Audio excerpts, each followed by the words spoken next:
ಇನ್ನು ನಿಜವಾದ ಫಲಾನುಭವಿಗಳಿಗೆ ತೊಂದರೆ ಆಗಬಾರದು. ಏನ್ ಪರಿಷ್ಕರಣೆ ಹೊಸ ಅರ್ಜಿ ಅಂತ ಹೇಳಿ ಮಾತುಗಳು ಗ್ಯಾರಂಟಿ ವಿಚಾರದಲ್ಲಿ ಗೃಹಲಕ್ಷ್ಮಿ ಗೃಹಜ್ಯೋತಿಯ ಬಗ್ಗೆ ಕೇಳಿ ಬರ್ತಾ ಇದೆಯಲ್ಲ, ಆ ಕುರಿತು ಮಂಡ್ಯದಲ್ಲಿ ಕೇಂದ್ರ ಸಚಿವ ಎಚ್.ಡಿ.ಕೆ ಅವರು ಮಾತನಾಡಿದ್ದಾರೆ. 2 ಯೋಜನೆಗಳಲ್ಲಿ ಲೋಪದೋಷಗಳಿವೆ ಎಂದಿದ್ದಾರೆ. ಈ ಹಿಂದೆ ಏನು ಯೋಚಿಸದೆ ಗ್ಯಾರಂಟಿಯನ್ನ ಘೋಷಣೆ ಮಾಡಿದ್ರು, ಈಗ ಮಾಡುವಂತಹ ಬದಲಾವಣೆಗಳಿಂದ ಫಲಾನುಭವಿಗಳಿಗೆ ತೊಂದರೆ ಆಗಬಾರದು ಎಂದಿದ್ದಾರೆ. 3 ವರ್ಷದ ಅನುಭವ ಅವರಿಗಿದೆ. 3 ವರ್ಷದಲ್ಲಿ ಕೆಲವು ಲೋಪದೋಷಗಳಿದೆ ಅಂತಕ್ಕಂಥದ್ದು ಸರ್ಕಾರ. Hotel Management with AI.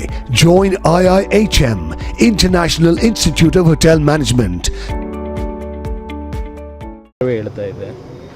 ಅದು ಉದ್ದೇಶಗಳು ಒಳ್ಳೆಯ ಉದ್ದೇಶವೇ, ಆದರೆ ಆ ಒಂದು ಲೋಪಗಳನ್ನು ಸರಿಪಡಿಸ್ತೀವಿ ಅಂತ ಹೇಳಿ ನಿಜವಾದಂಥ ಫಲಾನುಭವಿಗಳನ್ನು ಏನಾದರೂ ಗುರುತಿಸ್ತಕ್ಕಂಥದ್ರಲ್ಲಿ ಏನಾದರೂ ಸರ್ಕಾರ ಆ ಹೊರೆಯನ್ನು ಕಡಿಮೆ ಮಾಡ್ಕೊಳ್ತಕ್ಕಂಥದ್ದಕ್ಕೆ ಅದನ್ನು ದುರುಪಯೋಗ ಪಡಿಸ್ಕೋಬಾರ್ದು ಅಷ್ಟೇ.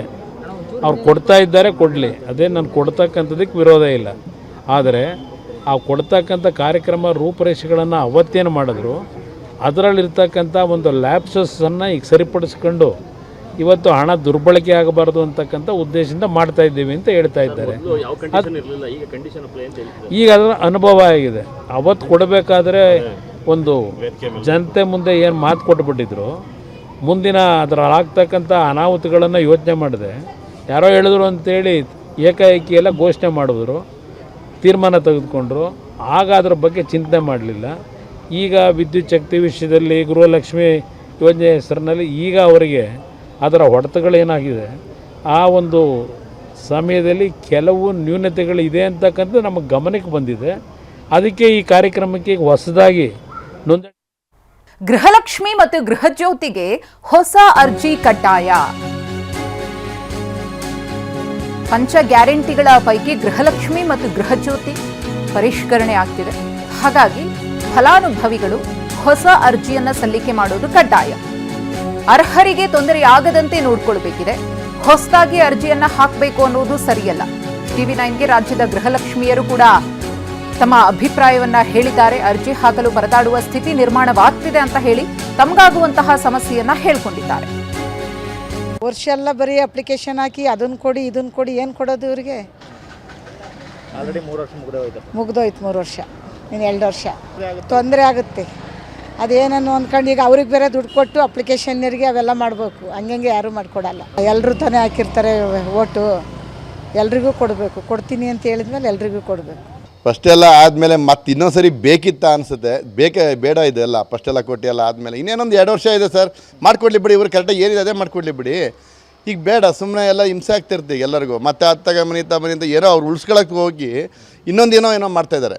ಇಷ್ಟೊಂದು ಬೇಕಾಗಿಲ್ಲ ಸರ್, ಇದು ಬೇಕಾಗಿಲ್ಲ. ಇದು ಅವನು ಆಗನೇನ ಎಲ್ಲ ಥರದ್ದು ರೆಡಿಯಾಗಿದ್ದಾರೆ, ಎಲ್ಲ ಮಾಡಿದ್ದಾರೆ. ಆಧಾರ್ ಕಾರ್ಡು ಎಲ್ಲ ಕೊಟ್ಟಿದ್ವಿ, ಎಲ್ಲ ಮಾಡ್ತಿದ್ವಿ. ಮತ್ತು ಬೇಕಾಗಿಲ್ಲ. ಇದು ಏನಿದೆ ಅದು ಕಂಟಿನ್ಯೂ ಮಾಡ್ಕೊಂಡು ಹೋಗಲಿ ಬಿಡಿ. ಮತ್ತು ಈಗ CM ಬದಲಾದ ತಕ್ಷಣ ಇದು ಬದಲಾಯಿತು ಅಂತ ಅಂದರೆ ಅವ್ರು ಏನೋ ಮಾಡೋಕ್ಕೆ ಹೊರಟಿದ್ದಾರೆ. ಈಗ ಅದು ಯಾರೇನು ಕೇಳಿತ್ತಿಲ್ಲ, ನಾವೇನು ಕೇಳೇ ಇತ್ತಿಲ್ಲ. ಅವರೇ ಕೇಳಿದ್ರು, ಅವರೇ ಮತ್ತೆ ಕೊಡ್ತಾಯಿದ್ದಾರೆ. ಮತ್ತೆಲ್ಲ ಗಜಿಬಿಜಿ ಮಾಡ್ತಾಯಿದ್ದಾರೆ ಸರ್. ಈಗ ತುಂಬ ಹಿಂಸೆ ಆಗ್ತಾಯಿದೆ, ಸುಮ್ಮನೆ ಗೊಂದಲ ಆಗ್ತಾಯಿದೆ ಸರ್. ಈಗ ಆಗಬಾರ್ದಾಯಿತು, ಆಗ್ತಾಯಿದೆ. ಬೇಡ, ಆಗಬಾರ್ದು, ಇದು ಬೇಡ. ಇದು ಅಷ್ಟಕ್ಕೆ ನಿಲ್ಲಿಸ್ಬಿಟ್ಟು ಮತ್ತೆ ಮುಂದುವರ್ಸ್ಕೊಂಡು ಹೋದ್ರು ಸಾಕು ಅನಿಸುತ್ತೆ. ಆಗ್ತೀವಿ, ಬರಲಿ.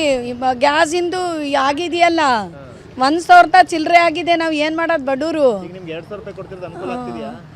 ಮತ್ತೆ ಏನಕ್ಕೆ ಆಗದ? ಒಂದು ಸಿಲಿಂಡ್ರಿಗೆ ಏನೋ ಆಗೋದಲ್ವಾ?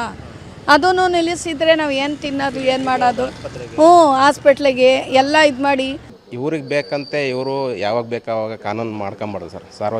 ಸಾರ್ವಜನಿಕರು ಏನು ಫಸ್ಟಿಂದ ಕೊಟ್ಟಿರ್ತಾರೆ ಅರ್ಜಿ ಆಗಲಿ ಯಾವುದೋ ಮತ್ತೊಂದಾಗಲಿ ತಗೊಂಡಿರ್ತಾರೆ. ಇವ್ರೀಗ 6 ತಿಂಗಳು ಬಿಟ್ಟು ಇವ್ರು CM ಚೇಂಜ್ ಆದರೆ ಅವ್ರು ಬಂದು ಒಂದು ರೂಲ್ಸು, ಇವರು ಒಂದು ರೂಲ್ಸು, ಅದೆಲ್ಲ ಮಾಡಬಾರ್ದು ಸರ್. ಏನಿರುತ್ತೆ ಅದು ಕಂಟಿನ್ಯೂ ಮಾಡ್ಕೊಂಡು ಹೋಗಲಿ. ಇನ್ನೊಂದು 2 ವರ್ಷ ಆಮೇಲೆ ನೋಡೋಣ, ಹೊಸ ಸರ್ಕಾರ ಬಂದಾಗ ನೋಡೋಣ. ಮತ್ತೆ ಮಾಡಿ ಏನು ಪ್ರಯೋಜನ? ಅದನ್ನೇ ಕಂಟಿನ್ಯೂ ಮಾಡಿದ್ರೆ ಆಗೋಯ್ತು. ಎಲ್ಲ ಹೊಸದಾಗಿ ಶುರು ಮಾಡ್ಕೋಬೇಕು. ಮಾಡೋ ಕೆಲಸ ಬಿಟ್ಟು ಹೋಗಲ್ಲಿ ನಾವು ನಿಂತ್ಕೋಬೇಕು. 6 ತಿಂಗಳು ಒಬ್ಬರು CM ಬರ್ತಾರೆ, ಅವ್ರೊಬ್ಬೊಬ್ರು ಒಂದು ಕಾನೂನು ಮಾಡ್ತಾ ಕೂತ್ಕೊಂಡ್ರೆ ಅದರಿಂದ ಪ್ರಯೋಜನ ಆಗುತ್ತೆ. ತೊಂದರೆ ಕೊಡೋಕೆ ಹೊರಟೇರಿ ಅದು ಆದಷ್ಟು ತೊಂದರೆ ಇಲ್ಲದಾಗ ಇರೋದನ್ನೇ ಕಂಟಿನ್ಯೂ ಮಾಡ್ಕೊಂಡು ಹೋದ್ರೆ ಒಳ್ಳೆಯದು.